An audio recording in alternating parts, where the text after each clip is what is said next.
बाहर तेज हवा चलने लगी और सूखे पत्ते कमरे के अंदर आ गए। कमरे की रोशनी जलने बुझने लगी। टेबल पे रखी फाइल अपने आप हवा में तैरने लगी। हाय, मैं हूँ कहानी वाली पूजा। आज की कहानी है मिर्ज़ापुर की। मिर्ज़ापुर, जब भी हम ये नाम सुनते हैं तो हमें वो वेब सीरीज़ याद आ जाती है जो हाल ही में रिलीज़ हुई है। आप जानते हैं, मिर्ज़ापुर उत्तर प्रदेश में है और ये भूतिया जगहों से भरा पड़ा है। ऐसी ही एक जगह है भूतिया पेड़ की। इस भूतिया पेड़ के बारे में बहुत सी कहानियां हैं। चलिए एक ऐसी ही कहानी आपको सुनाती हूँ। देर रात घुप अंधेरे में एक गाड़ी सन्नाटे को चीरती हुई आगे बढ़ रही थी। कच्चे रास्ते पर गाड़ी एक ढलान से गुजरी और स्पीड तेज हो गई। ड्राइवर सीट पर विवेक बैठा था और उसके साथ बैठा था सलमान। सलमान बोल पड़ा, अरे ब्रेक लगा, सामने पेड़ है, मर जाएंगे दोनों। ब्रेक नहीं लग रहा यार, विवेक ने घबराते हुए कहा। किसी तरह सलमान ने ब्रेक लगाया और गाड़ी रुक गई। सलमान और विवेक दोनों गाड़ी से बाहर आ गए। उन्होंने देखा कि गाड़ी पेड़ से सिर्फ आधे फुट की दूरी पर रुकी थी। विवेक ने झेंप कर सलमान को देखा कि तभी उसका फोन बज उठा। विवेक बोला, अरे अमित कॉल कर रहा है यार, तू बात कर। विवेक से फोन लेकर सलमान बात करने लगा, पर खराब मौसम की वजह से नेटवर्क ठीक से नहीं आ रहा था।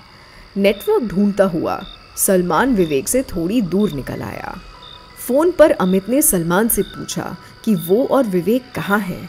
वो उन दोनों का इंतजार कर रहा है। सलमान ने उन्हें बताया कि वो जीपीएस देखते हुए उसके घर की तरफ आ ही रहे थे, पर खराब मौसम की वजह से वो रास्ता भटक गए। फिलहाल गाड़ी एक बड़े से पेड़ के सामने खड़ी है। पेड़ का नाम सुनते ही अमित चौंक गया। कौन सा पेड़? वो भूतिया पेड़? सलमान ने जवाब दिया, ये भूतिया पेड़ क्यों बोल रहे तू? मुझे डरा मत, हाँ देख मौसम पहले ही खराब है, मुझे से डरा मत। अमित बोला, क्या तू उसी पेड़ के सामने है जो कच्चे रास्ते के बगल में है? पेड़ से लगे हुए खेत हैं दाईं तरफ। सलमान ने डर कर जवाब दिया, हाँ भाई पेड़ तो वही है। अमित ने कहा, तुम दोनों फौरन पेड़ से दूर चले जाओ, मैं तुम्हें लेने आ रहा हूँ। और हाँ, गलती से भी पेड़ को हाथ मत लगाना। ऐसा कहकर अमित ने फोन काट दिया। सलमान वापस पेड़ की तरफ मुड़ा तो जानते हैं उसने क्या देखा? विवेक पेड़ के नीचे पेशाब करके हाथ पेड़ से पोंछ रहा था। ये तूने क्या किया? सलमान बोला, अरे यार कोई और जगह नहीं थी तो यही करना पड़ा। और तू तो ऐसे बोल रहा है जैसे हमने कभी किसी पेड़ को अपने जल से सींचा ही नहीं है। विवेक हंसते हुए बोला, अरे ये कोई साधारण पेड़ नहीं है, भूतिया है। अमित ने मुझे अभी बताया, उसने हमें इस पेड़ से दूर रहने को कहा है।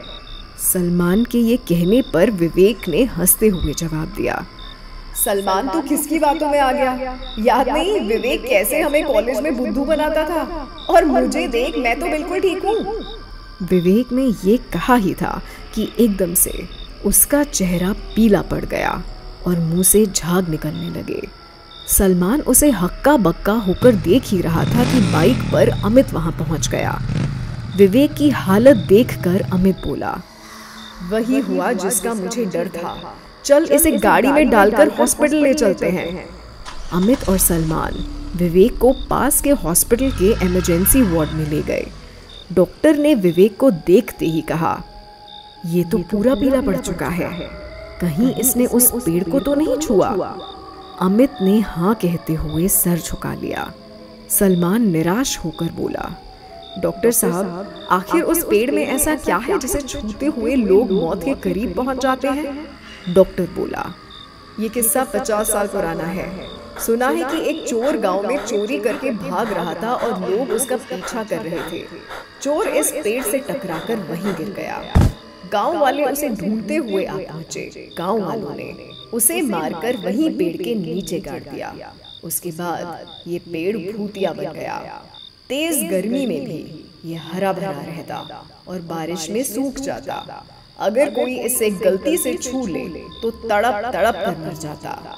इसे कई बार काटने की कोशिश भी की गई, पर आरी पेड़ तक पहुंचे इससे पहले ही काटने वाला दुनिया से उठ जाता। सलमान ने दुखी होकर डॉक्टर से कहा, मेरे दोस्त को बचा लो डॉक्टर साहब। जानते हैं इसके बाद क्या हुआ? डॉक्टर की आवाज बदल गई, आंखें लाल और चेहरा पथरीला हो गया। भारी आवाज में डॉक्टर बोला, मैं ही वो चोर हूँ। मेरा शरीर आज भी पेड़ के नीचे गड़ा हुआ है। मेरे शरीर के पेड़ के जड़ों से छूने की वजह से पेड़ शापित हो गया। वो पेड़ तब तक शापित रहेगा जब तक मुझे मुक्ति नहीं मिल जाती। तुम यही सोच रहे होंगे कि मैं इस डॉक्टर के शरीर तक कैसे पहुंचा।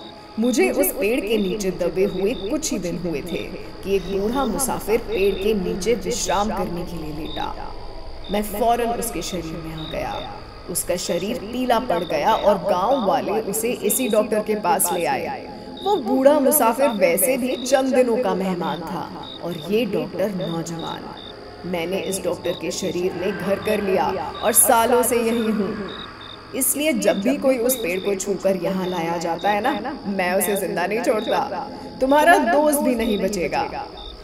ऐसा कहकर डॉक्टर अट्टहास करने लगा। अचानक ये डॉक्टर नीचे गिर पड़ा। सलमान बोला, मैं जानता था कि पीर बाबा का दिया हुआ ये जादुई पानी काम जरूर आएगा। अमित ने हैरान होकर देखा कि सलमान एक छोटी सी बोतल से पानी डॉक्टर के ऊपर छिड़क रहा है। जमीन पर गिरा हुआ डॉक्टर अपने असली रूप में आ चुका था, यानी चोर की आत्मा उसके शरीर से निकल चुकी थी। इसके बाद बाहर तेज हवा चलने लगी और कमरे के अंदर सूखे पत्ते आ गए। कमरे की रोशनी जलने बुझने लगी। सलमान ने देखा कि एक पेशेंट की फाइल हवा में तैर रही है। सलमान ने अमित को इशारा किया। अमित ने बगल की बेड पर रखी चादर उठाई और फौरन उस फाइल पर फेंकी। सलमान ने इस चादर चढ़ी फाइल पर जादुई पानी छिड़का। कमरे की रोशनी जलने बुझने की जगह पूरी तरह से जल गई और फाइल जमीन पर गिर पड़ी। अमित और सलमान ने देखा कि चादर अभी भी हवा में तैर रही है, यानी कि चोर की आत्मा चादर के अंदर थी। सलमान ने फौरन चादर को जकड़ लिया और कस के बांध दिया।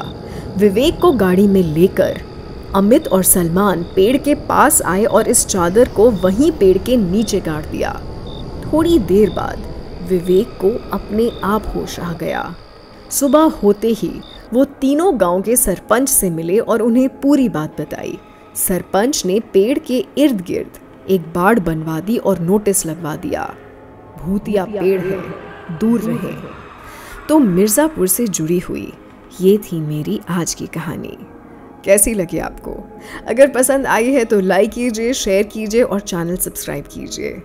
मैं हूँ कहानी वाली पूजा और सोमवार, बुधवार, शुक्रवार आपके लिए ऐसी ही हॉरर, सस्पेंस, थ्रिलर, भूत प्रेतों वाली कहानियाँ लाती हूँ। अगर ऐसे कोई किस्से आपके भी हैं तो कमेंट्स में मुझे बताइए और आपके किस्से को एक पूरी कहानी बनाकर मैं पेश करूँगी अपनी चैनल पर आपके नाम के साथ। अभी जा रही हूँ और मिलूंगी आपको शुक्रवार को एक नए वीडियो के साथ। बाय।